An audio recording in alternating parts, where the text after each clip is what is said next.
Hello friends, सो आज हम hormone series में आगे बात कर रहे हैं थायराइड हार्मोन के बारे में। सो आज के टॉपिक के अंदर we will be seeing how to interpret thyroid की जो रिपोर्ट्स आती हैं। अब जो चलन चला है कि आप डॉक्टर को कंसल्ट करे बिना भी रिपोर्ट करा लेते हैं, तो उसमें आपने अगर रिपोर्ट कराई है तो आपको थोड़ा सा आइडिया होना चाहिए कि जो थायराइड टेस्ट है उसके अंदर रिपोर्ट के अंदर क्या जो रीडिंग्स आ रही हैं उसमें कैसे इंटरप्रेट करते हैं। तो जैसे T4, T3 और TSH, ये तीन पैरामीटर्स मेनली हर लैब करती है, जिसकी रेफरेंस रेंज जो है कि नॉर्मल और लो की वो वेरी कर सकती है लैब्स के साथ, बट इसका इंटरप्रिटेशन मोर और लेस सेम रहता है हर लैब का। सो TSH जो होता है थायराइड सिक्रीटिंग हार्मोन, ये पिट्यूटरी से सिक्रीट होता है ब्रेन के एक पार्ट से। ये आके थायराइड ग्लैंड जो नेक में होता है उसको स्टिमुलेट करता है कि थायराइड हार्मोन बनाया जाए।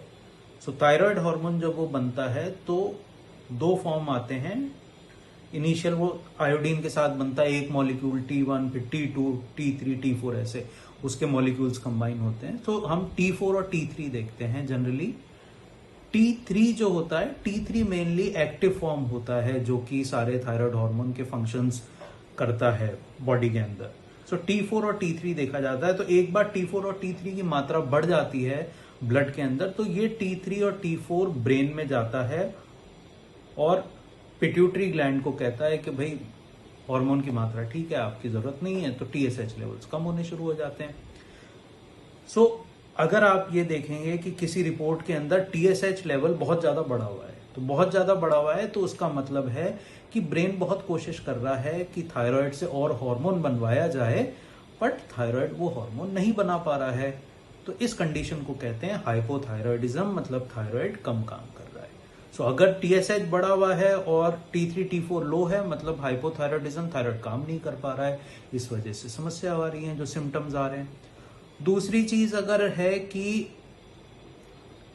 आपने देखा कि T3, T4 कम है और साथ में TSH भी कम है, तो इसका मतलब है कि पता नहीं है कि थायराइड में प्रॉब्लम है या ब्रेन में प्रॉब्लम है, लेकिन ऊपर से हो सकता है कि ब्रेन ही TSH नहीं बना रहा है, जिस वजह से थायराइड हार्मोन भी कम आ रहा है और TSH भी कम आ रहा है। दूसरी तरफ की जो होती है कि भाई अगर थायराइड ग्लैंड ओवर फंक्शन कर रहा है, जिसको हाइपर थायराइडिज्म कहते हैं, तो उसके अंदर अब आप बताएंगे जैसे कि T4, T3 उसके अंदर बढ़ा हुआ होगा क्योंकि थायराइड ओवर एक्टिविटी कर रहा है।